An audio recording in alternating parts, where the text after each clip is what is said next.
Presiden Prabowo menjadi presiden yang diolok-olok, yang dibully, dan paling banyak dijadikan konten bagi publik ketidakpuasan itu. Bagaimana mungkin seorang Presiden Prabowo yang bacanya 50 buku per hari, yang sering keluar negeri baca buku, beli buku ke luar negeri, kemudian rajin membaca, tetapi pidatonya tidak mencerminkan orang yang intelektual. Mengejek-ngejek tadi dengan gerakan lidah, manyun lidah menjulur itu misalnya juga.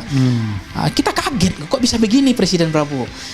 Saya nggak tahu ini, apakah setelah beliau sering dulu gemoy ini, goyang gemoy sejak itu beliau berubah. Gitu. Jadi ini nggak bisa disepelekan ketika beliau membaca 50 buku, kok seolah-olah pidatonya Pak Jokowi dianggap lebih bisa menjaga perasaan rakyat gitu. Kemana mereka? Apakah mereka akan pasang badan membela Presiden Prabowo? Jawaban saya tidak. Justru mereka akan happy gitu, dugaan saya. Kenapa? Ada durian runtuh yang ditunggu, yang tidak jauh-jauh dari presiden itu. Dan kegelisahan itu sudah ditabung lama. Krisis yang betul-betul ekonomi kelas menengah makin jatuh, miskin banyak, pendapatan masyarakat makin menurun, daya beli makin turun, lapangan pekerjaan makin sulit ya. Program-program itu justru banyak kebijakan yang tidak mengembirakan hati rakyat, justru menyengsarakan rakyat, didongkret terus, citranya rusak terus, pidato salah terus, banyak kebijakan-kebijakan yang dianggap tidak sesuai dengan apa yang disampaikan gitu. Jadi lama-lama orang akhirnya dianggap menormalisasi bahwa Gibran lebih cocok gitu dibanding Prabowo.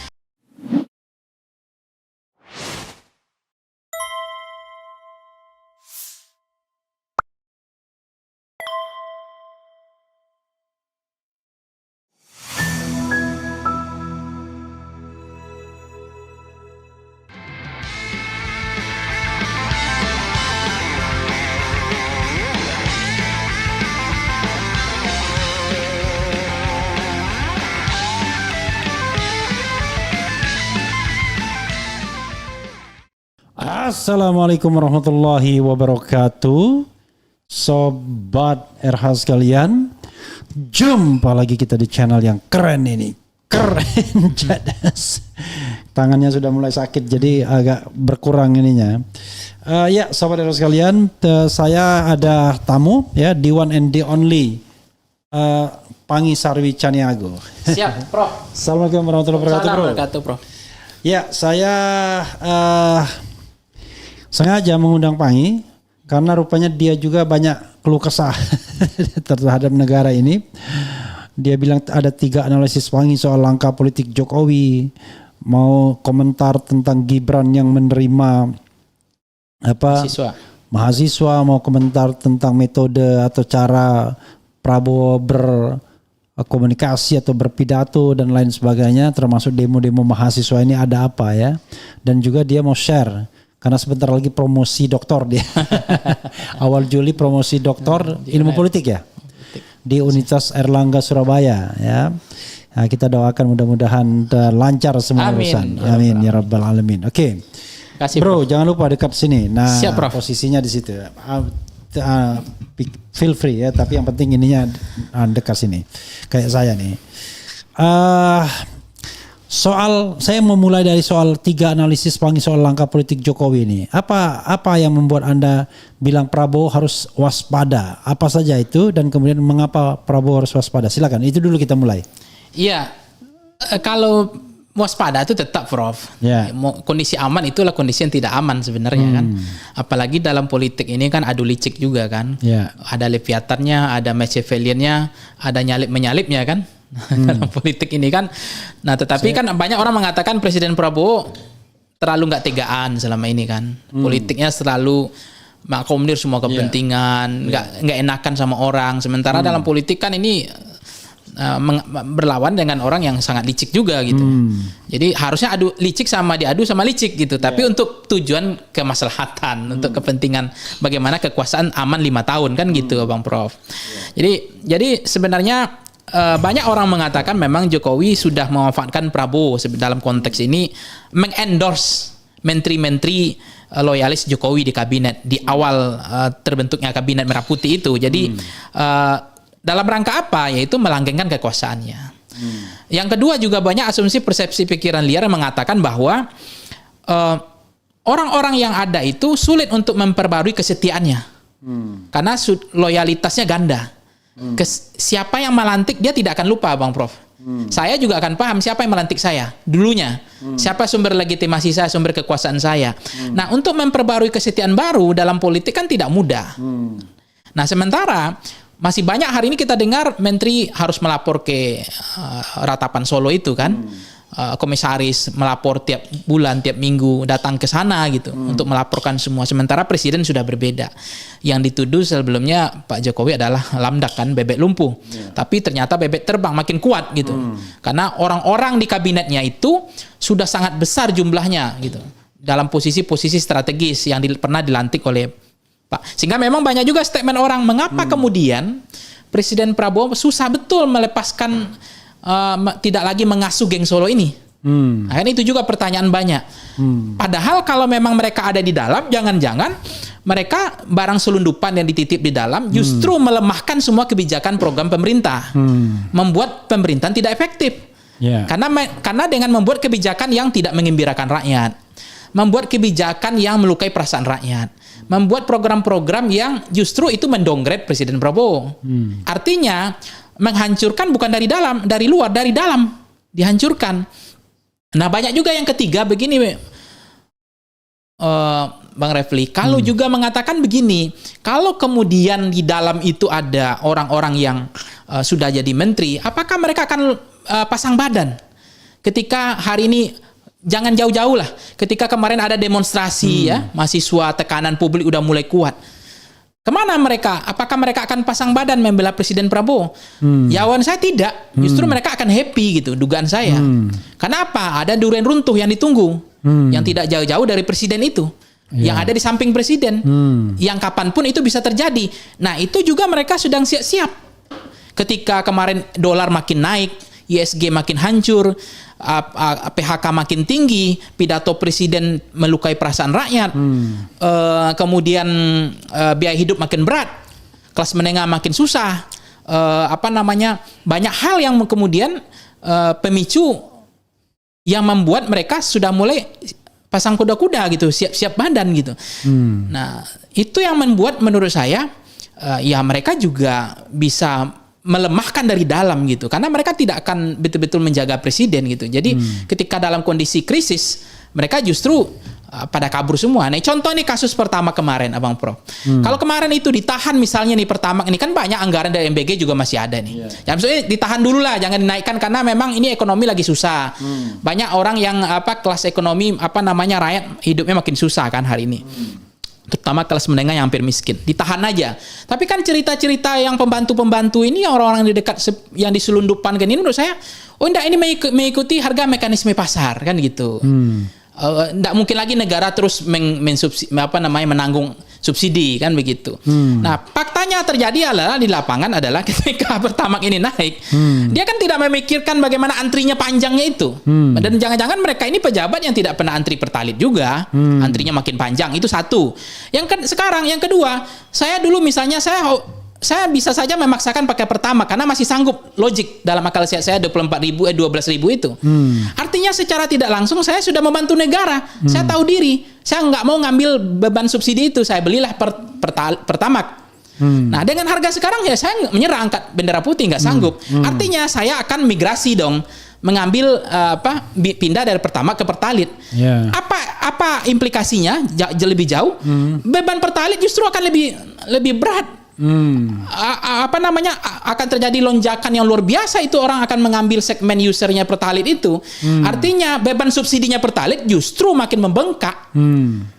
Nah, artinya itu kan di situ-situ juga. Yang sebelumnya Pertamax mereka nggak mau subsidi karena itu non subsidi, sekarang digeser ke Pertamax. Akibatnya apa?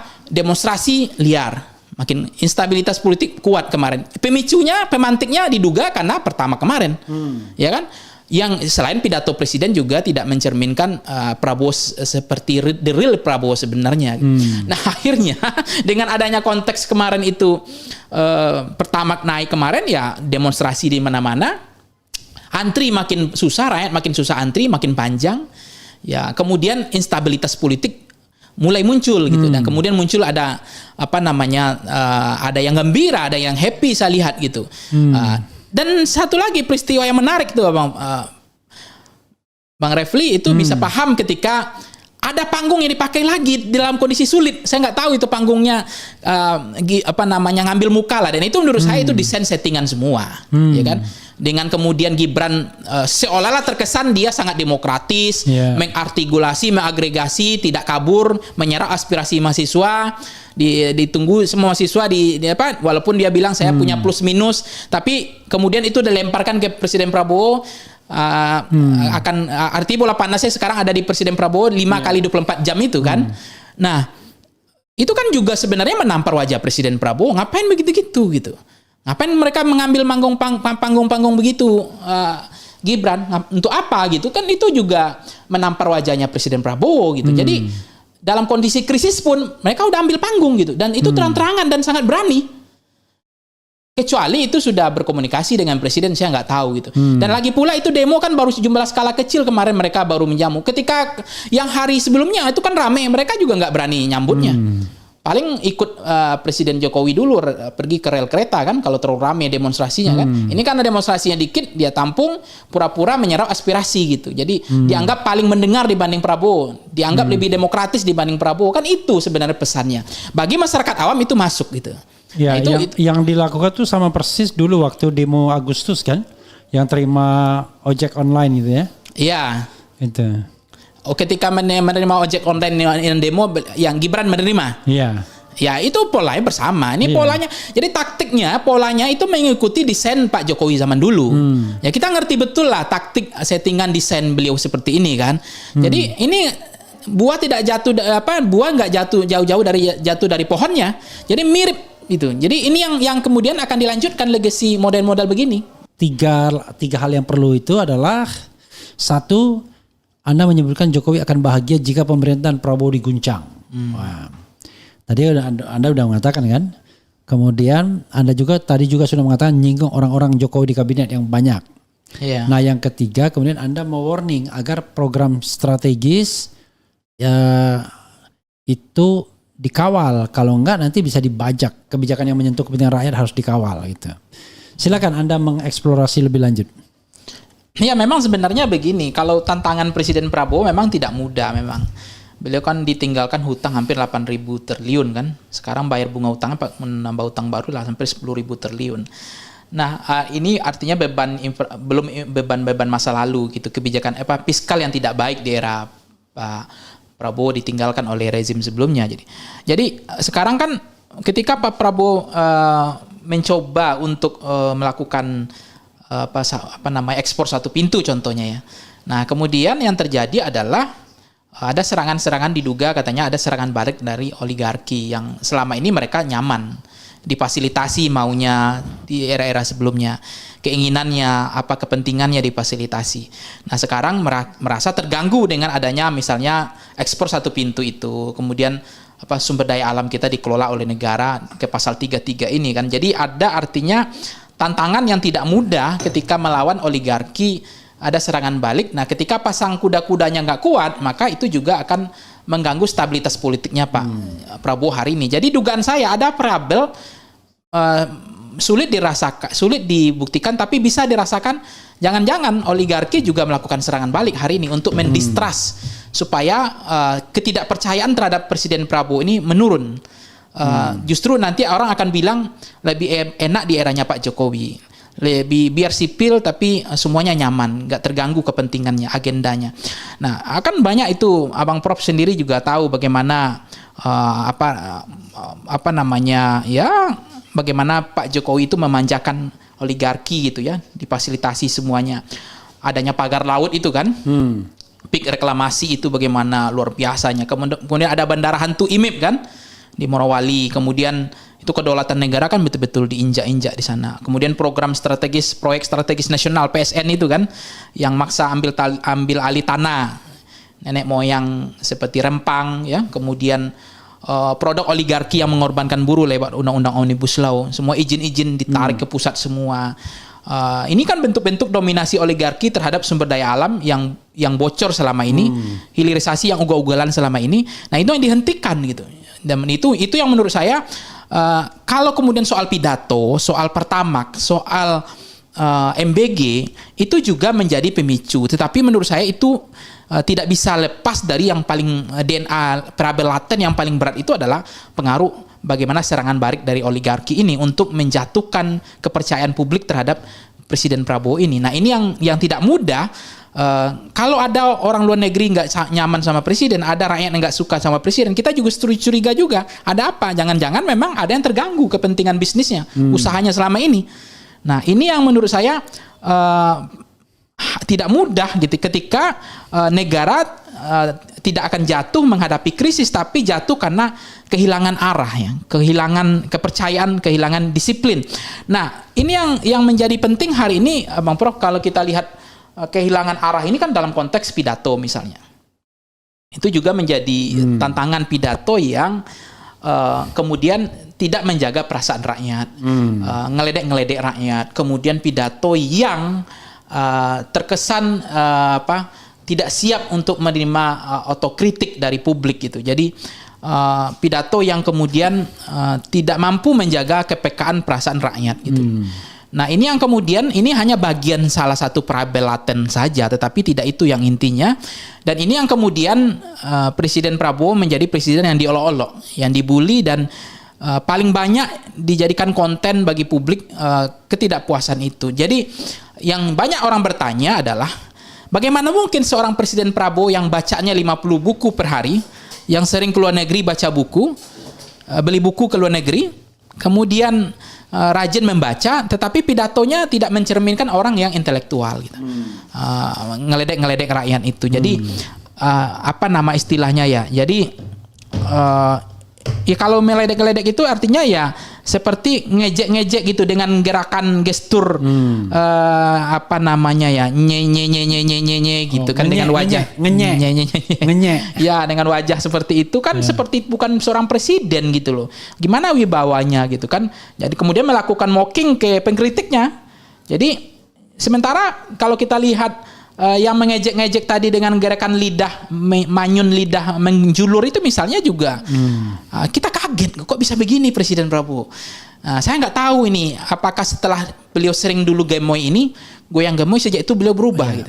Jadi ini nggak bisa disepelekan ketika beliau membaca 50 buku, kok seolah-olah pidatonya Pak Jokowi dianggap lebih bisa menjaga perasaan rakyat gitu. Yang bacanya cuma hanya komik Doraemon sama Shinchan kan, bacaannya. Tapi ini kalah orang yang bacanya 50 buku per hari, yang beli bukunya bahasa Inggris semua di luar negeri. Nah ini kan juga banyak orang bertanya, ada apa sekarang? Apakah ada barang selundupan juga yang membuat beliau dijauhkan dari rakyat, tidak punya sentimen, atau ada barang selundupan yang masuk merusak semua, dianggap itu diteruskan terus, nggak mau memperbaiki pidatonya, termasuk kunjungan luar negeri kan, nggak mau diingatkan, disampaikan oleh Dino Patijalal. Kan kita harusnya apresiasi Dino Patijalal memberikan masukan bahwa itu vitamin obat lah, jangan sering-sering ke luar negeri kecuali hal-hal yang sangat mendesak gitu, prioritas betul. Tapi yang skalanya tidak prioritas itu kan bisa digantikan oleh Menko dan yang lain. Tapi tetap saja Presiden Prabowo kan ngomong dulu ketika Jokowi ke luar negeri, jarang ke luar negeri dimasalahkan. Saya sering ke luar negeri juga, yang sering ke luar negeri juga dimasalahkan. Itu kan bukan itunya persoalannya. Ini apakah ini mendesak atau tidak? Kenapa tidak dibenahi dulu tatanan pemerintahan di dalam ini? Yang banyak menteri-menteri penjilat ini nggak digeser dulu, yang hanya mengembirakan presiden gitu. Kenapa orang-orang seperti Dadan ini masih banyak gitu? Dadan Hindayana yang BGN ini yang sampaikan Presiden Prabowo, masih ingat nggak Bang Prof bilang bahwa dia laporkan ke Prabowo waktu itu akan dikasih lele utuh kan, kemudian akan dikasih dipotong sapi kan. Nah orang-orang penjilat seperti ini kan banyak sekali gitu. Nah ini yang harusnya diselesaikan, bukan sering ke luar negeri. Nah kritik itu kemudian direspon oleh Teddy dengan bahasa yang orang kaget juga, agak lebih reaksioner gitu. Misalnya Dino Patijalal baru cuma hanya diberikan kesempatan 3 bulan jadi Wamenlu kan gitu. Kemudian ada juga yang bilang sok-sok paling Menlu. Sebenarnya ini sangat disayangkan, sangat tidak fair menurut saya. Ini kan orang sudah memberikan masukan, sudah punya niat baik, kok dicurigai seperti itu. Padahal itu kan obat vitamin supaya negara ini nggak asam urat, supaya negara ini nggak kolesterol, supaya negara ini disiplin mengangkat orang-orang sesuai dengan kapasitasnya gitu, bukan karena modal loyalitas dan menjilat gitu. Jadi lingkaran seperti ini yang kemudian tidak lama-lama memang kok rasa-rasanya banyak barang selundupan yang ditanam justru merusak Prabowo dari dalam gitu. Jadi seolah-olah berubah gitu loh. Dan saya merasakan kok Prabowo bukan seperti Prabowo yang dulu gitu loh. Dalam konteks pidato, dalam konteks membenahi masalah-masalah yang mendasar ya. Untuk menghentikan kunjungan ke luar negeri. Bukankah Gus Dur itu jatuh juga? Setahu saya nanti mulai dikoreksi itu, Prof. Gus Dur itu jatuh karena sering ke luar negeri juga dulu. Jangan lupa itu. Walaupun bukan variabel utama itu kan, tetapi karena dia melakukan pembubaran terhadap DPR kan. Nah, kira-kira gitu, Bang Prof. Awalnya dia soal dugaan korupsi ya, dana Yanatera Yayasan Bulog sama Bulog, bantuan Sultan Bulog Brunei. Bulog Gate sama Brunei Gate. Tapi kemudian ketika dalam proses pengawasan DPR, peringatan 1, peringatan 2 kan, dia kemudian membubarkan DPR dan kemudian dan mengangkat Kapolri tanpa persetujuan DPR. Dan kemudian membubarkan DPR itu yang kemudian mempercepat ininya dia. Oke, menarik ya. Tapi saya ingin mengajukan pertanyaan dasar kepada Anda ya. Anda masih percaya sama Prabowo? Ini pertanyaan serius, bukan main-main. Ya percaya, saya masih percaya kalau memang beliau melepaskan diri dari geng Solo ini. Karena ini kan warisan lamanya banyak banget ya. Yang harus, saya masih percaya gitu. Karena bagaimanapun ketika kebijakan beliau kemarin itu menurunkan harga pupuk subsidi misalnya. Itu diturunkan. Itu kan sangat berpihak pada rakyat. Kita harus fair itu. Karena pupuk itu kebutuhan penting banget bagi petani kan. Nah kemudian beliau masih menahan harga pertalit hari ini. Itu kita patut juga mengapresiasi. Nah cuma kan beliau pernah ngomong gini, apa-apa bayar, kesehatan bayar kan. Nah ini yang belum terwujud nih, layanan-layanan dasar ini. Nah kalau kemudian Presiden Prabowo semakin mewujudkan layanan dasar tadi dijaga oleh Presiden Prabowo, saya termasuk yang percaya. Karena bagi saya percaya nggak percaya lihat kebijakannya, bukan lihat Prabowo-nya. Saya ulangin. Apakah pertanyaan tadi kan bukan kalau, apakah Anda masih percaya pada Prabowo? Masih percaya. Dengan bukti layanan dasarnya nanti ini yang mau saya buktikan. Contoh BPJS. Kalau memang beliau mengatakan apa-apa bayar. Andaikan Presiden Prabowo besok bilang begini, termasuk Menteri Kesehatan yang berbisnis sama rakyat ini namanya Budi Sadikin kan. Ini kan juga menteri loyalis lama dari sumber kekuasaannya Jokowi ini. Otaknya cuma naikkan BPJS. Nah, kalau saya jadi presiden, saya udah bisikkan kalau Presiden Prabowo mau mendengar ya, kenapa nggak tiru aja Tiongkok gitu. 5 yen untuk bayar uang administratif cuma 12.000 untuk menanggung beban semua orang yang sakit. Mau sakit, mau operasi, obat ditanggung oleh negara, mau orang kaya, mau orang miskin, kelas menengah ditanggung oleh negara. Nah, klaster itu kita kan ada iuran preminya, ada yang mandiri, ada yang kemudian jangankan bayar untuk iuran premi BPJS. Untuk makan sehari-hari aja susah. Akhirnya banyak mereka yang nunggak bayar. Kemudian diblokir sepihak oleh orang-orang, menurut saya juga geng Solo ini. Diblokir itu BPJS itu. Kan menterinya dari geng Solo. Dan itu bayangkan orang mau berobat, BPJS-nya diblokir. Kalau saya presiden, saya bilang nggak ada gratis, nggak boleh lagi ada pungutan. Berapa semua premi yang dipungut dari rakyat ini? Anggaplah 60.000 per orang. Berapa sih jumlah penduduk Indonesia ini? Kalau dikalikan dengan Tiongkok yang 1,5 miliar ini, ya paling misalnya anggaplah misalnya sebulan hanya 2 triliun. Apa uang negara nggak ada? Atau setahunnya berapa triliun? Udah nggak usah lagi ada biar bayar-bayar. Jadi kalau orang kaya nanti sakit, ya udah dengan kesadaran dia pergi ke rumah sakit swasta. Nggak perlu karena VIP-nya ada. Tapi kalau kita nggak perlu lagi ada pembayaran iuran mandiri itu, ya kan? Jadi itu layanan dasar.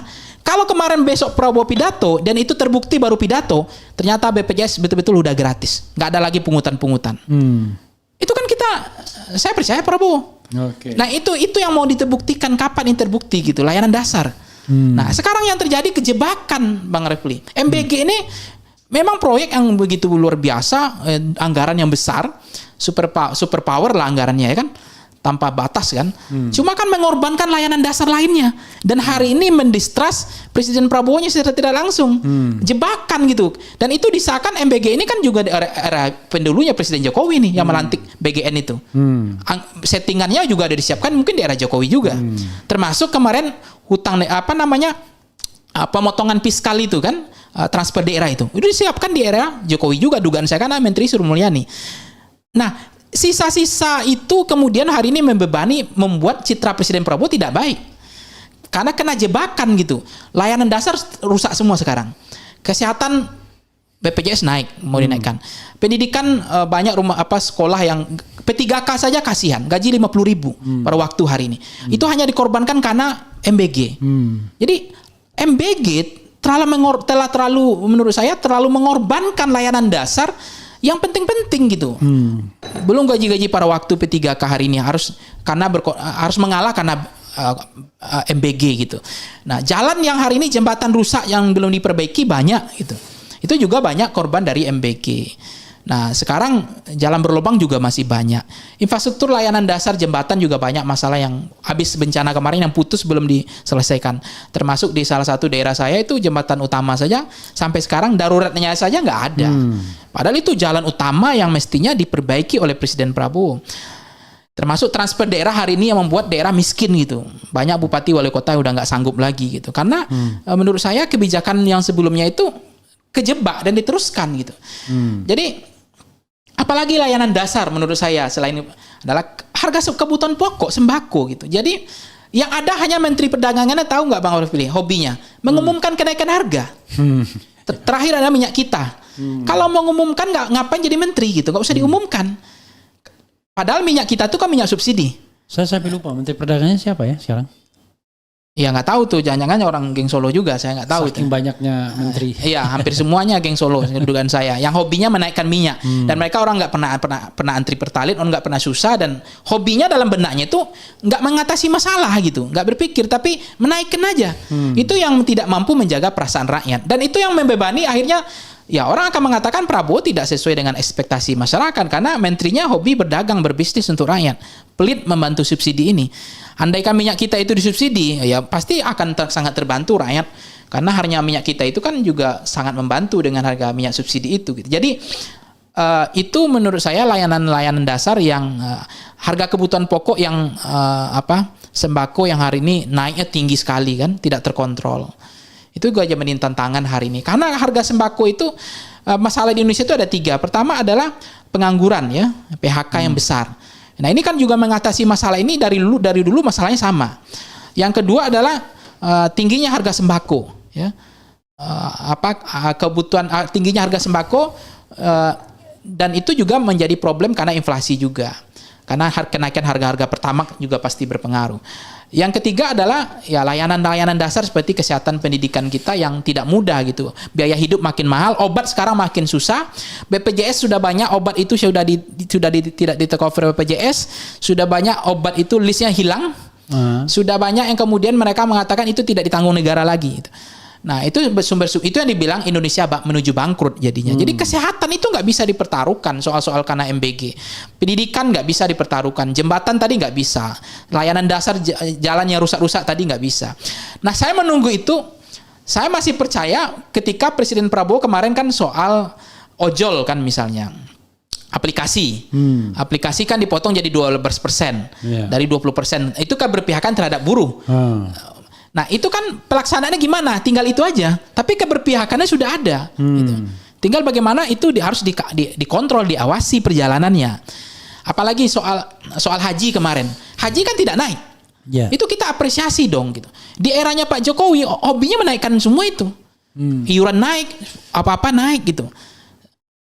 Pertamax saja waktu itu Bang Heril, ingat nggak? Bukan perang, tapi pertama harga naik tiba-tiba malam kan. Tiba-tiba pagi turun. Ketika harga Pertamax naik, harga BBM naik, barang kan nggak turun. Dia sudah terderek langsung harga kebutuhan pokok kan.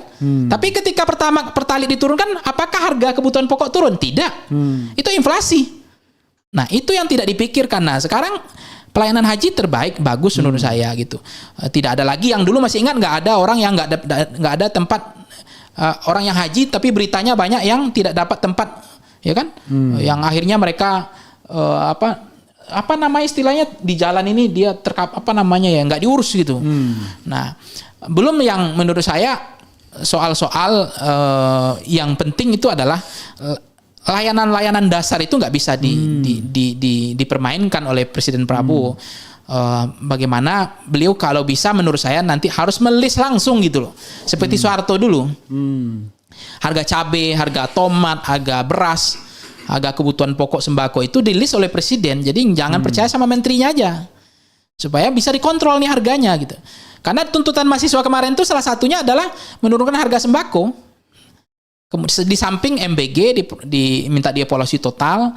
Di samping kemarin tuntutan mahasiswa itu setahu saya adalah soal koperasi merah putih di sumber bancakan kan. Kemudian juga kemarin kritik dari mahasiswa itu soal bentuk-bentuk salah satunya adalah menurut saya pidato. Makanya saya bilang baiknya kalau memang Presiden Prabowo ini makin banyak salahnya pidatonya, makin dibully, makin distrust, makin didongkrak, jangan-jangan di sampingnya makin senang tuh. Makanya menurut saya biar aja Wapres itu pidato lagi kalau begitu gitu. Mana tahu dia nggak melakukan kesalahan dalam pidato, lebih baik pidato dibanding Pak Prabowo. Pak Prabowo nggak usah ngomong, nggak usah pidato, buktikan saja pelan-pelan ini apa yang bisa dibuktikan dari kinerja beliau gitu. Ketimbang pidato tapi salah gitu. Pidato tapi nggak empatik, nggak ada underdog effect. Pidato tetapi perasaan rakyat jadi terganggu gitu. Kayak berhadapan dengan rakyat. Biar aja Gibran suruh pidato gitu. Nah tahu pidatonya lebih baik daripada Prabowo. Menurut saya jauh lebih baik begitu ketimbang dipaksakan. Karena kok lama-lama jangan-jangan di sana jadi senang gitu, makin salah gitu. Jadi itu yang menurut saya, percaya atau tidak percaya terhadap Prabowo, nanti lihat aja anak kebijakannya beberapa bulan ini. Ada yang betul-betul berpihak membela rakyat, terutama layanan dasar. Saya minta kalau Pak Prabowo mampu mewujudkan BPJS ini gratis, dari mana duitnya? Selalu begitu kan, pejabat ini ngomong kan. Duitnya nggak ada, negara aja defisit sekarang, fiskal kita nggak baik. Kalau rampasan perang ini bisa diambil alih, sumber daya alam oligarki yang selama ini menguasai hajat hidup orang banyak ini diambil alih oleh negara, dan itu ada uangnya, dan besar, itu rampasan perang itu bisa digeser untuk subsidi rakyat gitu. Apapun bisa disubsidi oleh rakyat, bukan justru menaikkan pajak. Ingat nggak Bang Refli, apa yang terjadi di era Pak Jokowi? Itu fakta. Pajak mau naikkan 12% kan? Udah tanda tangan loh, udah ACC, udah sah kan? Tapi apa yang terjadi? Kemarin kan diturunkan jadi 11%. Itu kan kita apresiasi. Nah, saya berharap kalau memang Presiden Prabowo 1-2 tahun ini bisa, kalau bisa pajak kita 9%. Kalau itu siapa yang nggak senang gitu? Pajak 9% diturunkan. Nanti rampasan perangnya APBN kita yang defisit itu ditutup dari sumber daya alam kita. Bukan berladang di punggung rakyat. Bukan dari pajak kendaraan, bukan dari pajak jual beli, bukan dari pajak restoran, bukan dari pajak-pajak yang dipungut dari rakyat gitu loh. Tapi dari sumber daya alam yang banyak itu gitu. Nah kalau besok Presiden Prabowo berani 9% pajak kita, kan itu pro rakyat sekali. Yang sebelumnya mau dinaikkan 12%. Hobinya negara kan berburu di kebun binatang gitu. Negara nggak suka mengambil ikan laut di tengah laut, di laut dalam, ikan besar, karena itu oligarki. Dikasih tax amnesty kan, itu perangai lama kan. Nah sekarang bukan di tax amnesty, rampasan perangnya diambil oleh negara karena dikuasai oleh negara gitu. Nah sanggup nggak Presiden Prabowo? Sebenarnya nggak perlu pidato-pidato itu, tinggal diwujudkan saja. Meskipun beliau harus siap serangan balik dari para oligarki ini gitu. Sekarang pertanyaannya menurut Anda ya, kan banyak orang memuji Prabowo karena dianggap punya komitmen pasal 33. Ya. Tapi di sisi lain kehidupannya sepertinya jauh dari perhatian kepada masyarakat banyak ya. Misalnya kasus Teddy yang ke Paris gitu-gitu kan, atau dia luar negeri bolak-balik begitu. Nah, Anda percaya sama komitmen Prabowo dalam konteks pasal 33 itu? Apakah cuma lip service atau memang sesuatu yang ingin dia wujudkan gitu? Ya saya juga kaget ketika kemarin ke Prancis Presiden Prabowo kan udah 4 kali sepanjang beliau menjadi presiden. Yang ketiga di ulang tahunnya Teddy dengan mewah gitu kan. Itu menjaga sense of kepekaan itu jadi hilang. Sense of sensibility. Sensibility-nya respon tidak terlalu PK gitu kan. Sehingga banyak kritik orang kok melukai perasaan rakyat gitu. Ini kan barangkali begini Bang Refli, saya justru yang begini-gini justru diingatkan. Kenapa kemudian beliau lari dari trayek yang semestinya ketika beliau pasal 33 itu beliau keberpihakan kepada masyarakat ini. Salah satu contohnya begini,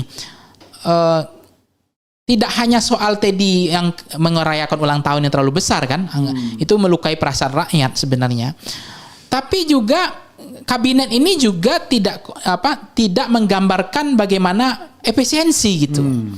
Itu kan juga menjadi bertolak belakang akhirnya. Nah itu kan harus bisa diperbaiki. Kalau Presiden Prabowo komitmen hari ini, kan bisa saja Presiden Prabowo dia sudah kilaf misalnya mengakomodir semua kepentingan politik. Karena kita efisiensi, mestinya kabinet kita wakil-wakil menteri yang nggak berguna, yang nggak bermanfaat, nggak hanya gimmick, itu dipangkas saja gitu. Yeah. Itu orang akan empati, pasti senang. Oh ternyata Presiden Prabowo walaupun telat nggak apa-apa, tapi dia bahwa beliau ingin efisien kabinet ini supaya uang ini nggak dihambur-hamburkan, supaya tidak membebani APBN kita, sehingga menteri-menteri yang tidak sampah, menteri-menteri yang nggak berguna ini, hanya lip service ini, menteri-menteri yang nyusahin orang di jalan ini, udah pecat aja, berhentikan. Artinya dibuatkan kabinet yang lebih ramping gitu. Itu masukan saya. Bukan berarti itu tidak bisa dilakukan. Dugaan saya, kalau memang ada wamen-wamen, apalagi itu hanya untuk mengakomodir kepentingan politik, bukan karena kapasitas atau kebutuhan negara, tapi hanya untuk mengakomodir kepentingan politik, harusnya itu dilakukan redundansi gitu. Harus dilakukan deliberatif, kontemplasi ulang. Kabinet yang terlalu gemuk seperti ini, itu akan mendapatkan empati dari rakyat kok. Gampang kok jadi presiden itu. Pertama, gembirakan hati rakyat dengan program yang berpihak pada pro rakyat. Yang kedua, jaga perasaan rakyat. Ya. Karena menjaga perasaan rakyat bagian dari prestasi. Ya, kan? Tapi yang Anda omongkan kan kesannya mudah sekali. Padahal bagaimanapun seorang Prabowo kan dibantu oleh tangan-tangan kekuasaannya. Kalau tangan-tangan kekuasaannya ini korup misalnya, MBG misalnya, ternyata kan terhanyak kita yang korup nggak tanggung-tanggung. 3 pucuk pimpinan, 1 dari TNI, 1 dari Polri, itu bagaimana menjelaskannya untuk apalagi misalnya koperasi Merah Putih, pembangunan koperasinya, nggak ada jaminan nggak dikorup itu, nggak disunat uangnya. Bahkan ada bupati yang mengatakan, waduh, yang turun untuk ke bawah itu cuma 50%, 50%-nya sudah malah lebih dari 50% udah hilang di tengah jalan. MBG juga begitu. Nah kalau begini bahwa setiap program Prabowo ya pasti akan dibajak, dan ini kan tidak hanya tanggung jawab tangan-tangan yang bermain itu, tapi juga tanggung jawab Prabowo bagaimana dia bisa mencari pembantu-pembantu yang terpercaya gitu. Makanya rekrutmennya sebenarnya tidak hanya karena ya titipan dari geng Solo tadi ya. BGN ini siapa yang melantik kan orang juga tahu kemarin. Si Dadan ini. Bukan Prabowo yang melantik loh. Yeah. Prabowo hanya mencopot gitu. Nah, karena memang Pak Prabowo ini mungkin terkesan betul-betul sangat baik, mendengar semuanya diakomodir, harusnya betul-betul rekrutmen itu tidak hanya karena loyalitas, tapi kapabilitas dan integritas. Bagaimana mungkin ini akan terjadi terulang kali? Orang yang dapat kemarin itu Dadan itu dapat apa ya, di istana dilantik jadi dapat penghargaan gitu loh. Bintang Mahaputra tiba-tiba jadi koruptor sekarang kan. Nah ini kan menurut saya betul-betul siapa yang mengerjakan ini? Apakah Presiden Prabowo, atau tidak ada kontemplasi, atau tidak penuh kehati-hatian gitu dalam mengambil keputusan seperti semacam ini. Nah yang masuk itu kan adalah penumpang-penumpang gelap semua, yang lingkaran Presiden Prabowo ini kan sedang dibanjiri oleh para penjilat sekarang. Nah para penjilat itu bukan kapasitas, bukan kompetensi, bukan integritas, tapi betul-betul bagi mereka itu adalah bagaimana transaksional pragmatis, mencari keuntungan sebesar-besarnya. Nah itu tergantung kemampuan presiden untuk menseleksi kembali orang-orang yang akan duduk mengisi jabatan-jabatan strategis di pemerintahan supaya tidak jadi bancakan ini. Maka memang dari awal kan ketika orang bicara TNI, ketika mengambil Koperasi Merah Putih, ini pada pasti separuh pengalaman kita ini akan jadi masalah di kemudian hari, jadi bancakan politik gitu. Kemudian ada MBG gitu. Kan dari awal kan kita kritik publik itu udah banyak. Kalau dari setahun yang lalu udah dengar kan itu lebih bagus. Tapi kan udah telat ini mendengarnya. Banyak MBG ini dikritik karena tidak tepat sasaran. Kemudian mengorbankan layanan dasar yang lain karena anggaran terlalu besar. Kemudian banyak istilahnya itu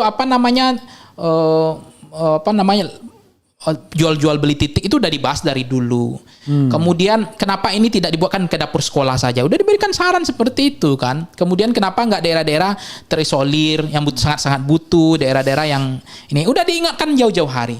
Tapi mungkin itu yang menurut saya harusnya belajar dari peristiwa ini, nggak boleh telat seperti ini gitu. Sehingga ini menjadi proyek tidak betul-betul untuk membantu rakyat gitu. Jadi menjadi proyeknya oligarki juga, proyeknya TNI, proyeknya polisi gitu. Jadi ini yang harusnya dipikirkan oleh Presiden Prabowo, bagaimana penggunaan anggaran itu nggak boleh ugal-ugalan. APBN kita itu betul-betul ketika bicara efisiensi, apa kemanfaatan untuk rakyat gitu. Sampai nggak? Saya gini aja deh Bang Refli, saya aja lembaga survei misalnya ya, Polster. Saya mau gaji surveyor saya lewat Korlap ya. Itu saya transfer ke Korlap saya misalnya ya. Itu 100.000 ya. Itu sampai ke surveyor saya paling 50.000. Itu semuanya siapa? Sarjana semua itu Korlap itu. Iya. Sistem yang saya bentuk. Sejak itu saya nggak mau lagi. Ketika saya mau transfer gaji surveyor saya minta kalau Anda menjadi surveyor Foxpol harus ada rekening pribadi Anda sendiri. Karena nanti pusat yang transfer langsung. Nggak bisa lagi saya percaya sama Korlapnya. Pasti ke setiap ada pintu itu pasti ada pemotongan. Itu sistem. Jadi sudah watak orang Indonesia. Watak Indonesia. Nggak sarjana, nggak taman SD, nggak sama aja. Kalau udah ada uang di tangannya dipotong. Akhirnya apa? Sampailah ke IG saya, ke Pak, saya ini yang berhujan-hujan panas-panas, kami surveyor Pak, kok dipotong gaji kami Pak? Harus kami satu kuesioner 100.000 Pak, contoh. Kami sampai dengan alasan-alasan Korlap bilang begini nih, ada pengurangan, ada pemotongan. Sampai ke kami 50.000 Pak. Dari situ saya belajar, saya nggak percaya. Nah, bagaimana pemerintah dalam konteks ini meniatur perilaku orang Indonesia. Pengennya duit itu sampai langsung. Nggak perlu lagi ada pakai ini bertahap ini, ditransfer ke sini dulu, ditransfer banyak pintu, itu udah pasti korup. Kenapa negara nggak bisa belajar? Bisa nggak? Pasti bisa. Bisa nggak langsung ke kantin dapur itu? Bisa. Iya kan Anda kan membayangkan bahwa koruptornya itu cuma di lapangan ya. Misalnya kalau Anda tadi kan Anda bilang pusat, Korlap sama apa enumerator ya? Iya, enumerator. Enumerator yang petugas survei di lapangan. Itu kan kita tahu bahwa korupnya itu ada di bawah juga. Nah ini kalau yang korup di atas gimana? Pembuat kebijakannya yang korup gimana coba? Ya itu makanya harus ada pilot project. Kemarin itu kan gelondongan proyek itu. Anggaran terlalu besar, dikelola besar. Dan itu jadi program anak emas kan. Nah itu yang kan dari awal kalau kemarin itu. Maka saya bilang ini jangan-jangan jebakan juga dari awal gitu. Jebakan dari kewarisan lama gitu. Kalau kemarin itu ada pilot project dulu, nggak dipaksakan dulu. Misalnya ada pilot project, misalnya berapa titik dulu dicoba. Itu dilihat di situ sehingga memang potensi itu tidak terjadi seperti sekarang udah gelondongan seperti ini terlalu banyak. Niatnya kan untuk korupsi memang. Jadi program itu memang sengaja diciptakan agar memunculkan banyak uang, menggelontorkan banyak uang sehingga bisa dimakan. Jadi maksudnya niatnya itu dari awal sudah. Saya nggak tahu mensrea itu niat jahat seperti itu ya. Harusnya bisa dibuktikan atau tidak. Tetapi niat pemerintah kan katanya dari awal kan untuk membantu orang yang susah makan tadi. Itu niatnya Prabowo. Tapi di lapangannya begitu tangan pertama sudah beda. Kan kalau kita bilang kepala BPG BGN kan tangan pertama itu di bawah Prabowo kan. Prabowo baru tangan pertama aja udah dikorup, bayangkan. Ya itu berarti ya siapa yang melantik BGN-nya itu juga masalahnya. Ya Prabowo lah, walaupun Jokowi yang melantik kan dia bisa ganti dia yang jadi presiden. Nah itu kenapa udah diingatkan nggak dilantik, diganti dari awal kan itu aja. Oke. Ada lagi? Oh kita akan bicara tentang demo mahasiswa ya. Gini, kita paham bahwa yang namanya demo mahasiswa itu adalah sesuatu yang sunatullah, ya kan? Setiap masa eksistensi mahasiswa itu ditentukan oleh demo. Kira-kira begitu. Semua BEM itu kalau nggak demo nggak keren. Gitu. Tetapi Anda melihat nggak sesuatu yang serius, yang substantif di balik demo mahasiswa saat ini? Apakah akan terjadi kerusuhan atau bahkan reformasi lagi atau bagaimana? Ya saya pikir begini, itu kan di kondisi dalam demonstrasi itu kan ada muncul disorder ya, ketidakteraturan politik kan, instabilitas politik, dan sepanjang memang itu akan terjadi ketika ada krisis dan kegelisahan masyarakat yang sudah ditabung lama. Nah kalau kemudian kegelisahan itu sudah ditabung lama, krisis yang betul-betul ekonomi kelas menengah makin jatuh, miskin banyak, pendapatan masyarakat makin menurun, daya beli makin turun. lapangan pekerjaan makin sulit ya. Program-program itu justru banyak kebijakan yang tidak mengembirakan hati rakyat, justru menyengsarakan rakyat. Bahkan mereka menterinya sering berhadapan-hadapan dengan rakyat gitu. Nah, ketika itu dicicil terus dan itu nanti akan complicated, ya ujungnya akan mengganggu. Bukan tidak mungkin itu bisa terjadi gitu.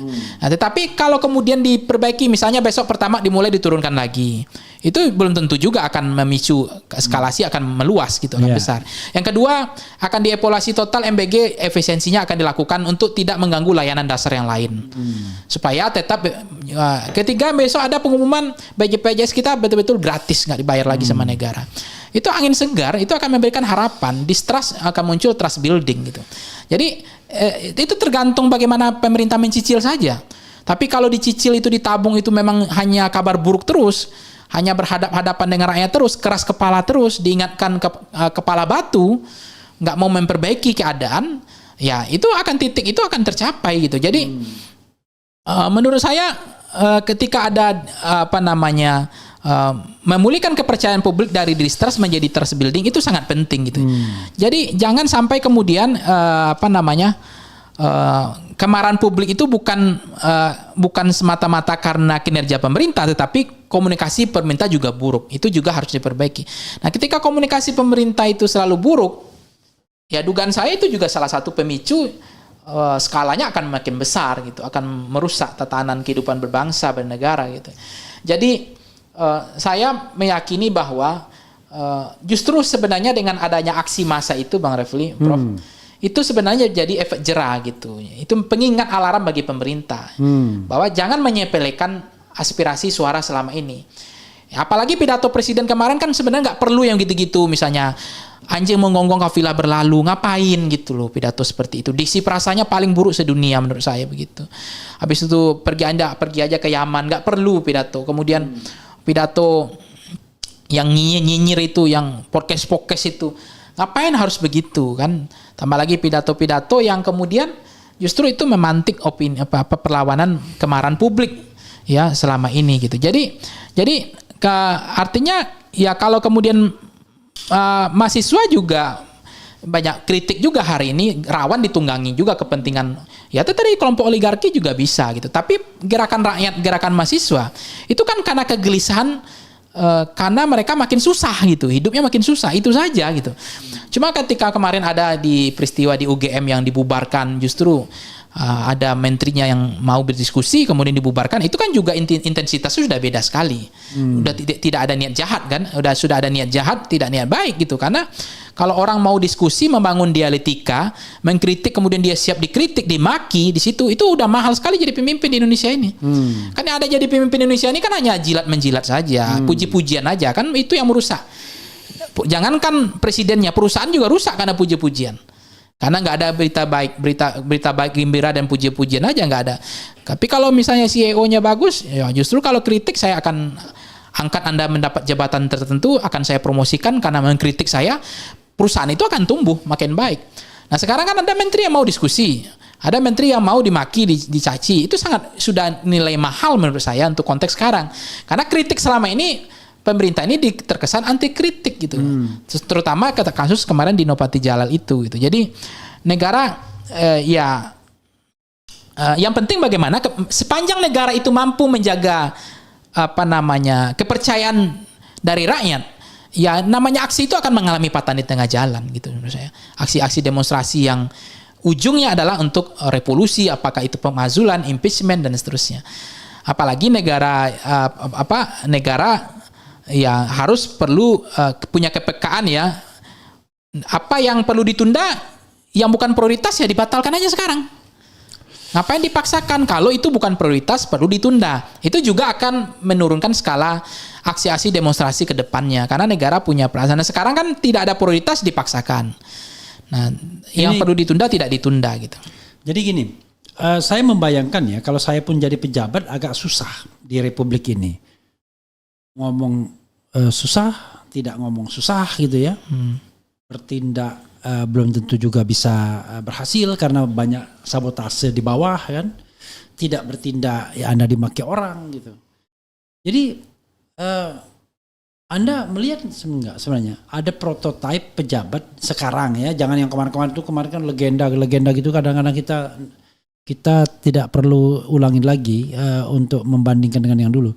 Yang sekarang menurut Anda pejabat yang bisa dijadikan sebagai sebuah prototipe. Ada nggak sekarang ini yang bisa dijadikan prototipe? Yang mungkin Anda bilang tidak anti kritik, mendengarkan, energinya besar gitu, ada nggak? Kalau nggak ada, jangan-jangan kita yang salah memandang setiap pejabat kita musuhi jadinya. Coba deh. Saya kalau nama saya nggak tahu karena memang saya nggak mengikuti semua pejabat kita di Indonesia ini kan, karena memang kita kan selama ini kan aktivis batu miring, jadi kita juga nggak memberikan masukan juga, kita kadang-kadang dicurigai juga kan. Apalagi kita nggak digaji negara disuruh cari bukti kan, malah saya apalagi kalau sebut nama nanti dia bilang ini itu. Jadi saya pikir kalau sekarang siapa orangnya yang bisa menjaga kepekaan terhadap rakyat, yang punya kapasitas energinya besar untuk segampang aja Bang Refli. Dalam rapat-rapat itu kan tahu mana yang ngomong tentang kepentingan pribadi, ngomong negara, rakyat gitu. Kalau saya ketemu sama orang 80% kita bicara rakyat. Ya, itu tapi dia punya cita-cita. Ada nggak Anda bisa observasi dari pejabat-pejabat itu? Karena kalau Anda sebagai pollster gitu ya, karena terjebak pada popularisme. Biasanya pejabat yang dipuji itu adalah pejabat yang banyak dikritik. Biasanya kan gitu. Karena dia populer. Tapi coba ada menteri-menteri yang nyaris tak terdengar kan. Dipuji tidak, dikritik juga tidak. Misalnya let's say Bahlil kan. Semua orang tahu Bahlil. Pasti kritiknya besar. Tapi yang pembelanya juga pasti banyak. Tapi coba menteri urusan pemberdayaan perempuan. Ada nggak? Ada hafal nggak? Nggak hafal saya. Nah, begitu nggak hafal kan sudah lepas dia dari kemungkinan. Ini kan ada ya menteri terjelek. Pasti masuk orang-orang yang terpopuler kan. Tapi yang tidak populer, jelek juga enggak, bagus juga enggak gitu loh. Jadi kan memang mengukur KPI-nya saya nggak tahu ya, orang populis. Kan ada juga orang terkenal tapi kinerjanya nggak ada, pencitraan aja. Iya. Contoh. Saya mohon maaf, Deddy Mulyadi kan dianggap orang populer, terkenal. Tapi di Purwakarta saya nggak ada lagi sih saya lihat selama ini gitu. Itu contohnya aja. Tapi kalau sekarang nggak tahu nih. Kan orang katanya kalau jangan jelek-jelekan Purwadi karena dia buat jalan aspalnya tebal katanya sekarang. Jadi nggak ada di proyek lagi. Jadi pajak langsung bangun jalan aspal bagus. Ketebalannya 100 meter katanya. Jadi nggak berlomang-lomang sampai kiamat tuh. Nah itu kan kita nggak tahu bagaimana populis itu yang menciptakan orang yang terkenal. Ada juga menteri yang senyap, ya nggak mau populer, nggak mau banyak, nggak mau senang panggung. Tapi kinerjanya mampu mengatasi masalah-masalah di kementerian itu. Jangan-jangan bagus itu. Nah, tinggal kan sebenarnya bisa legasinya saja, hasil outputnya aja. Atau yang mungkin Anda lihat menteri yang aktivis, pembantu presiden yang aktivis. Instead of dia alih-alih dia ngomong tentang programnya, dia ngomong tentang politik, jadi jubir Jokowi dan lain sebagainya, jubirnya Prabowo dan lain sebagainya. Ya, yang menteri yang ngomong tentang Pancasila di UGM itu kan, ngapain dia ngomong tentang Pancasila? Ya oke, penting Pancasila, tetapi kan tidak perlu dia. Ada BPIP, biar BPIP aja yang ngomong tentang Pancasila, dia yang ngomong tentang. Mungkin dia bilang tentang ekonomi Pancasila. Ya tapi kan tentang petani. Akhirnya tidak fokus pada pekerjaan dia kan. Ini kan ngawang-ngawang. Ya itu juga sama dengan kasus Teddy kemarin. Harusnya yang merespon kunjungan luar negeri itu apa hasilnya, nggak perlu Teddy. Ada menlunya. Ya itulah yang saya katakan, tidak direct man and direct place itu prinsipal. Jangan the right man, marah nanti. The right person. The right person. Karena right man nanti ada woman juga. Oke, apalagi yang ingin Anda keluh kesahkan? Ya keteladanan di puncak kekuasaan itu yang coba masalah. Jadi memang bagaimana antara perkataan dengan perbuatan itu seia sekata gitu. Kan kita udah punya pengalaman pemimpin yang sudah tapi belum ya kan, sen kanan belok kiri kan, akan kembali ke Solo seperti rakyat biasa tapi mau keliling Indonesia kampanye kan itu. Ini kan harusnya jadi pembelajaran bagi kita betapa pentingnya berharganya antara perkataan seia dengan perkataan dengan perbuatan gitu. Nah, ini makanya ketika efisiensi Presiden Prabowo harus menurunkan efisiensi itu dalam parabel indikator pembentuk yang lainnya apa gitu. Karena begitu bicara efisiensi tapi kunjungan ke luar negerinya nggak udah ugal-ugalan ya kan. Efisiensi tapi kabinet udah terlalu gemuk. Itu kan akhirnya tidak seiris gitu. Itu menghilangkan keteladanan kekuasaan. Jadi menurut saya perlu itu dikembalikan kepada trayek yang benar gitu. Jadi apa yang disampaikan itu betul-betul itu diwujudkan. Nah itu menurut saya menjadi penting krisis hari ini. Nah Presiden Prabowo ya kalau mengatakan bahwa kesehatan nggak bayar, ya udah BPJS terus gratiskan. Ngapain pelit, ngapain ngitung sama rakyat? Ini begitu sama subsidi sama rakyat, pelit berhitung. Selalu lagunya begini, lagu lama kaset usang. Anggaran nggak ada, anggaran terbatas, anggaran defisit. Fiskal kita tidak membantu untuk itu. Tapi urusan subsidi, urusan non subsidi, urusan yang lain, memanjakan pejabat, fasilitas dikasih semua. Nah, ini yang menurut saya jadi problem tantangan ke depan gitu. Jadi sense of crisis itu tidak cukup diucapkan ya, namun harus terlihat dalam tindakan. Nah pidato itu kan hanya ucapan, tapi tindakan gimana? Kok antitesis? Kok jadi paradok? Kok jadi anomali?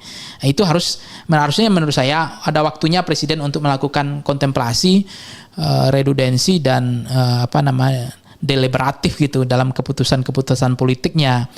Jadi misalnya membatasi belanja yang tidak mendesak itu perlu selektif Presiden ke depannya. Kalau belanja kita ugal-ugalan yang tidak mendesak termasuk membatasi kunjungan ke luar negeri hanya pada agenda-agenda yang benar-benar betul-betul strategis dan berdampak langsung bagi kepentingan nasional nggak masalah. Tapi ini ngoyo ngotot aja terus. Pidato kemudian disampaikan menurut saya udah terlalu offset gitu. Ini yang menurut saya karena kita sayang ya saya mengingatkan Presiden menurut saya masih ada rasa percayaan saya pada Prabowo ketimbang Gibran gitu loh. Tapi kan sekarang di bawah udah bicaranya udah begini Bang Rafli karena ini salah terus, kebijakan salah terus, program salah terus, perasaan rakyat nggak dijaga. Orang udah bilang lebih enak Gibran biar sipil nggak apa-apa dibanding militer tapi keras kepala gitu. Banyak blunder. Udah begitu omongan sekarang lebih enak era Jokowi dibanding Prabowo. Kalau saya terus terang lebih saya menikmati Prabowo dibanding Gibran gitu itu aja. Nggak ada juga Gibran ya Jokowi.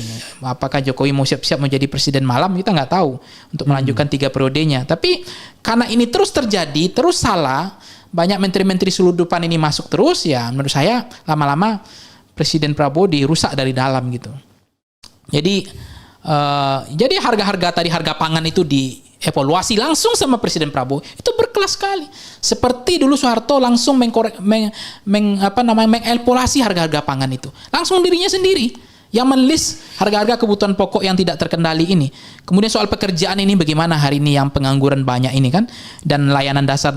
Jadi ini jadi republik ini diuji bukan dari pidato sebenarnya. Tapi republik itu diuji bukan di ruang pidato tetapi di ruang bagaimana pelan-pelan ini bisa terwujud gitu apa yang disampaikan beliau gitu. Jadi negara menghadapi bentuk kehilangan kedisiplinan ya, kehilangan disiplin untuk seia antara kata dengan perbuatan gitu. Jadi kehilangan disiplin ini yang kemudian menjadi problem tersendiri bagi republik ini membangun karena orang masih ada di Indonesia ini kan karena masih ada harapan. Memulihkan animo kepercayaan publik dari distrust menjadi trust building itu menjadi nilai penting sekali. Kalau udah nggak ada harapan orang pergi gitu. Ya karena masih ada harapan ya mudah-mudahan ini diperbaiki gitu karena masih ada kesempatan ini baru 2 tahun. Nah mudah-mudahan dengan tuntutan di samping memang tadi warisan-warisan buruk dari masa lalu walaupun itu legend tapi menurut saya itu akan membebani Presiden Prabowo tapi nggak perlu diteruskan gitu. Diberhentikan saja warisan-warisan buruk di masa lalu itu. Jadi ini yang kita melihat apakah pasal-pasal 33 ini akan betul-betul untuk kesejahteraan rakyat atau hanya ya kasus seperti BGN kemarin gitu, kasus MBG kemarin yang itu justru menjadi bancakan politik, jadi proyek untuk kepentingan elit bukan untuk kepentingan orang ngasih makan gitu. Oke, sekarang saya ingin Anda seolah-olah diberikan otoritas oleh negara untuk mengganti orang. Karena kadang kan kita ini, wah ini orangnya harus diganti. Tapi begitu, siapa menteri keuangan yang cocok? Nggak punya referensi kita. Siapa menteri ini yang cocok? Nggak punya referensi kita. Lah, kalau Anda sendiri nggak bisa membayangkan siapa orang yang bisa dicari gitu kan? Ya, Prabowo juga mengalami kesulitan yang sama kan? Anda ya berada di tengah masyarakat tapi tidak tahu siapa. Nah, sekarang Anda punya otoritas, anggap saja bahwa Anda bisa mengganti beberapa menteri. Dan tolong menteri mana yang harus diganti, Ya semua menteri terkait dengan ekonomi, perdagangan, harga kebutuhan pokok kita itu aja. Sebutkanlah. Lalu kemudian ada nggak Anda mau endorse orang? Nggak, saya nggak ada. Saya nggak, itu kan istilahnya itu istilah meritokrasi ya. Saya kan nggak pernah di pemerintah, saya nggak tahu orang yang mempunyai kapasitas di meritokrasi. Tentu intinya bukan ujub-ujub. Ya nih Menteri Kesehatan bukan dokter, nggak pernah juga berbisnis. Di society kan ada beberapa orang yang punya kompetensi, misalnya banyak kan, misalnya yang Anda. Nah, saya ingin otokritik kita. Kita ini mengkritik memang hak kita ya, tapi memberikan solusi juga kewajiban juga sebenarnya. Salah satu solusi, walaupun kita nggak dibayar, kan ada solusi yang tidak complicated. Salah satu solusi yang tidak complicated itu adalah kita bisa merekomendasikan orang. Harusnya misalnya gini, harusnya misal ya, wah Menteri Luar Negerinya harusnya jangan Sugiono dong, harusnya siapa misalnya kan begitu. Iya. Nah karena nggak pantas. Seskap ya jangan Teddy dong ya kan. Apalagi Seskap di kamuflasekan sebagai eselon 2. Eselon 2 kok setingkat menteri, bahkan setingkat menteri koordinator kan gitu. Nah yang begitu-begitu ketika orang mau reshuffle, kita kehilangan nama. Gitu. Wah gampang itu, nggak susah itu. Kan tinggal kita list saja, itu butuh kontemplasi kita juga. Lihat kinerjanya dari bawah nggak dia. Nggak tiba-tiba dia partai politik karena loyalitas saja modal tiba-tiba jadi pejabat yang kagak bisa juga harusnya. Karena saya punya pengalaman. Ketika ditanya, ini kalau menteri ini gantinya apa? Pusing juga ternyata. Iya kan ini sebut nama kan. Ya? Anda misalnya. Ya, contoh ini gini, ketika kemarin yang mengganti Sri Mulyani itu kan sebenarnya apa dampaknya? Kita punya Probaya, walaupun nggak ada prestasi juga, tapi kan dia menjaga perasaan kita. Ya, tapi itu kan sudah ada perubahan. Tapi akhirnya cuma mengganti orang, tapi penggantinya malah diragukan sekarang ini. Ya tapi kan dengan konteks sekarang dibanding Sri Mulyani yang hobinya naikin pajak sampai 12%, berladang di punggung rakyat, kita dipajakin terus. Tapi kalau Probaya bilang kan kita mau sejahtera bersama-sama, ya udah nggak apa-apa, kita buktikan saja. Artinya mengganti Sri Mulyani ke Probaya nggak ada ruginya juga. Itu salah satu contoh yang ekstrim juga. Tidak rugi, tapi konon pemerintah jadi was-was setiap karena gini faktanya. Tapi kan beliau janjikan dolar turun kan hari ini udah mulai terwujud. Walaupun ada di sampingnya ada Dasko juga katanya yang mencoba membantu itu kan. Gitu. Jadi yang jelas dolar makin tinggi kan. Tercatat dalam sejarah dolar tertinggi sampai 18.000 lebih gitu ya. Tapi ya apapun kan kadang-kadang kita bicara tentang faktanya kan. Ternyata pergantian itu tidak menurunkan dolar kan, malah meninggikan dolar, tidak menaikkan kepercayaan malah menurunkan kepercayaan. Tapi whatever it is ya. Apa rekomendasi Anda untuk perbaikan negeri ini ke depan? 1 2 3 4 5 6 7 8 terserah Anda. Menurut saya dari panjang tadi banyak rekomendasi. Ya, tapi kan Anda harus bisa mengexcerpt 1 2 3 agar pemirsa itu bisa mengambil intisari dari pendapat Anda kan. Kalau suruh mendengarkan semua, saya sudah sampaikan tuh selama 1 jam. Ya orang nggak ada waktu. Saya poinnya sederhana. 1 2 3. Menjadi presiden itu gampang. Oke, 1 apa? Ya menjadi presiden itu gampang. Ya. Kenapa gampang? Bagaimana kita menggerakkan hati rakyat? Itu aja. Kebijakan yang kemudian, yang kedua punya kepekaan, punya kepekaan, sense of crisis itu, kepekaan yang tinggi, menjaga perasaan rakyat. Nah kalau kemudian hobinya menterinya hanya naikin harga, dia tidak pernah berkoordinasi untuk mengatasi masalah itu, supaya nggak naik, supaya ketahan harganya. Ini yang menurut saya sumber masalah kita juga banyak orang mengatakan, banyak menteri kita ini orang-orang anak mami, anak papi juga, nggak pernah hidup susah. Ini juga masalah, jangankan begitu, antri pertalite aja nggak pernah hidup mereka hidup. Kita antri pertalite udah kita coba panjang-panjang begini kan. Nah mereka jadi menteri, jangan-jangan ngisikan bensin ini kan semua ajudannya semua. Mobil pakai supir semua kan. Ya, jadi dan uang negara. Jadi artinya tinggal ngisi di bensin negara. Kalau Bang Refli bilang siapa orangnya, pilih aja orang yang pernah susah itu menurut saya sih. Punya minimal dia punya kepekaan lah, punya perasaan gitu aja lah. Dibanding menteri-menteri yang dari yang nggak punya perasaan ini, hobinya cuma naikin aja, kemarin enak aja ngomong menyesuaikan dengan harga pasar. Tapi implikasinya, dampaknya hari ini kemana dia ketika orang huru-hara? yang kemarin ngomong mengikuti mekanisme pasar, padahal mereka paling-paling kabur, sembunyi, lempar batu sembunyi tangan. Padahal implikasinya apa? Orang udah antri panjang, beban pertalit jadi membengkak hari ini, ya kan? Harga kebutuhan jadi naik, kondisi politik disorder gitu. Jadi apa saja intinya mengembirakan hati rakyat, menjaga perasaan rakyat, cari menteri yang hidupnya menderita, yang susah, itu aja lah Bang Refli menurut saya. Walaupun minimal dia pernah susah, itu minimal dia masih kontemplasi lah. Jadi membuat kebijakan tuh nggak asal-asal sesuka perut dia gitu. Oke, coba kita bacakan beberapa komentar dan Anda bisa komentari ya. Tadi bilang Wowo sebenarnya bukan gitu orangnya. Sementara Pak Abraham Lincoln bilang jika Anda ingin menguji karakter seorang yang sebenarnya berikanlah kekuasaan. Oke, itu satu. Jadi maksudnya adalah apakah Prabowo berubah setelah berkuasa kan gitu. Iya. SBY JK dulu selek, tapi nggak sampai kudetaan. Kenapa dia gandeng Gibran? Karena ada paman Gibran mau atur usia. Ya. Gue sih bisa aja, tapi yang lihat gue diteriakin, woi lu siapa? Maksudnya apa ini? Narasumber cerdas, keren, cadas, luar biasa. Kemudian masalah besar emang RI 2. Membaca 50 buku sehari beneran tuh gitu. Kemudian tanpa Samsul, Wowo 4 kali kalah, nothing, ampas orde baru nggak laku. Hidup Jokowi. Cerdas endasmu. Prabowo Gibran gagal memimpin, negara wajib dimakzulkan. Samsul banyak drama. Kemudian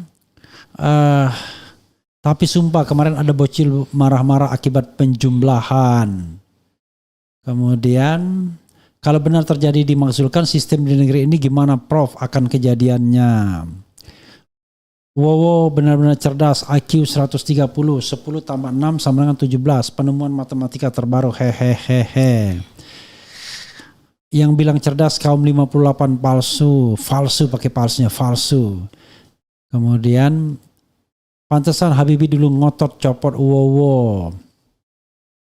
Ijazah palsu larinya kemana? Indonesia tidak perlu pemimpin yang bisa joget tapi berpikiran cerdas untuk negara. Mahasiswa harus kritis hidup mahasiswa. Bumi hanguskan oligarki. Cacing buta hukum, mereka buat gaduh negara ini. Udah penjajahan sistemik dari tahun 1945. Masih sibuk urusi ijazah si Jack. Lupa Sigit sudah diamankan Wowo. Oke, dan lain-lain ya. Banyak sekali kalau saya mau bacakan satu-satu. Mungkin Anda bisa menjawabnya secara umum. Silakan. Ya kalau Abraham Lincoln itu memang kasih orang itu tahu aslinya kan gitu kan. Yeah. Ya kita nggak tahu aslinya sekarang atau sudah ada ya inner circle yang mencuci otaknya atau udah gara-gara kita nggak tahu orang selundupan ini gitu. Kok bisa berubah ini? Karena setahu saya waktu beliau jadi Gerindra ketua umum pidato nggak pernah kayak manyu-manyu kayak gini gitu.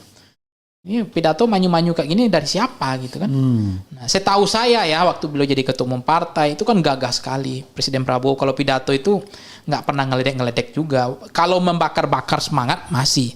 Tapi yang kemudian sampai ngomong kafilah berlalu, setahu saya nggak ada. Ini baru kali ini nih. Gitu. Jadi ada apa kok bisa berubah seperti ini? Tapi manusia itu bisa berubah menurut saya.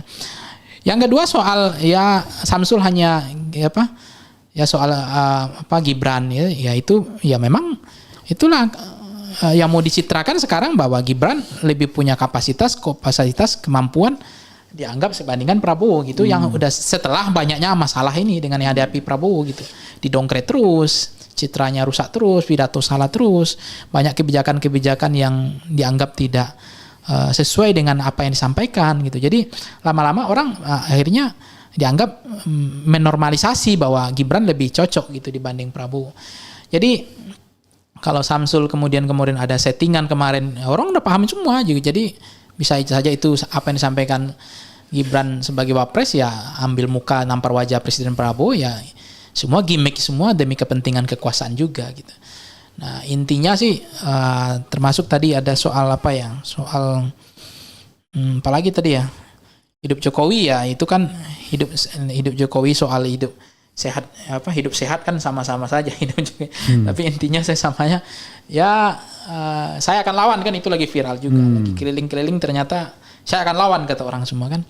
Jadi masyarakat Indonesia itu ternyata nggak pelupa, nggak pemaaf juga gitu. Jadi dianggap dengan 2 tahun tiba-tiba semua masalahnya bersih, warisan hutangnya selesai, hilirisasi ugal-ugalannya selesai, tambang yang ditebang hutan-hutan kemarin udah selesai.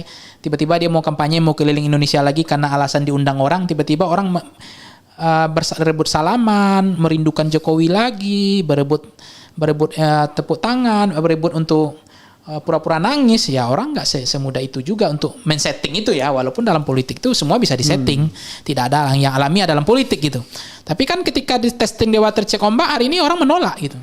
Orang nggak mungkin melupakan ini baru 2 tahun gitu, tiba-tiba udah bicara tentang kekuasaan diri dan keluarganya dan kroninya lagi gitu, tentang dinastinya King Solo lagi, baru udah 2 tahun gitu, udah niat banget, udah siap-siap banget gitu, dengan krisis ini dimanfaatkan gitu. Jadi orang udah bisa membaca itu gitu. Ketika kemarin demonstrasi itu kan krisis sebenarnya, dan dia betul-betul memanfaatkan momentum itu. Sudah ada DNA untuk melakukan pengkhianatan, padahal ini satu paket, nggak boleh gitu. Harus ada izin dari ACC dari presiden dulu lah, atau konsultasi atau komunikasi, saya nggak tahu. Tapi dugaan saya nggak ada komunikasi gitu.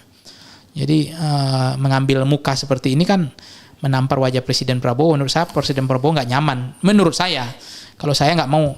Seperti dulu Pak Jokowi juga memperlakukan wakilnya wakil yang tahu diri gitu. Jadi nggak terlalu melompat-lompat kayak gini, punya panggung sendiri. Bagaimana Kiai Haji Ma'ruf Amin diperlakukan oleh Pak Jokowi, hanya ngurus zakat sama ngurus apa waktu itu tuh kerjanya. JK juga begitu, nggak ada lampu presiden lebih terang daripada lampu wakil gitu. Jadi nggak boleh ada matahari kembar gitu. Jadi ini dugaan-dugaan seperti ini pecah kongsi atau tidak, tetapi saya merasakan jadi memang sedang ada yang siap-siap menikmati ini gitu, ketika Presiden Prabowo makin terpojok gitu, makin kesulitan untuk mendapatkan kepercayaan publik gitu. Tapi intinya kalau kemudian presiden membingkirkan hati rakyat, buat program yang menyenangkan hati rakyat, berpihak pada rakyat, itu akan dipulihkan kembali pasti. Dari distrust itu akan trust building itu akan kebangun automatically menurut saya gitu. Sepanjang beliau membuat keputusan yang mengembirakan hati rakyat ke depan gitu. Oke. Closing statement. Ya, memang negara kita ini kan lucu ya. Kalau soal pertama kemarin mengikuti mekanisme harga pasar. Tapi kalau gaji kita mengikuti UMR Solo Jogja. Kalau untuk gaji pendapatan, biaya hidup itu mengikuti UMR-nya Jogja. Tapi kalau pertama mengikuti harga mekanisme pasar. Nah, begitulah Indonesia. Udah. Oke, sobat era sekalian. Tidak terasa ya sudah 1 jam lebih kita berbincang di sini.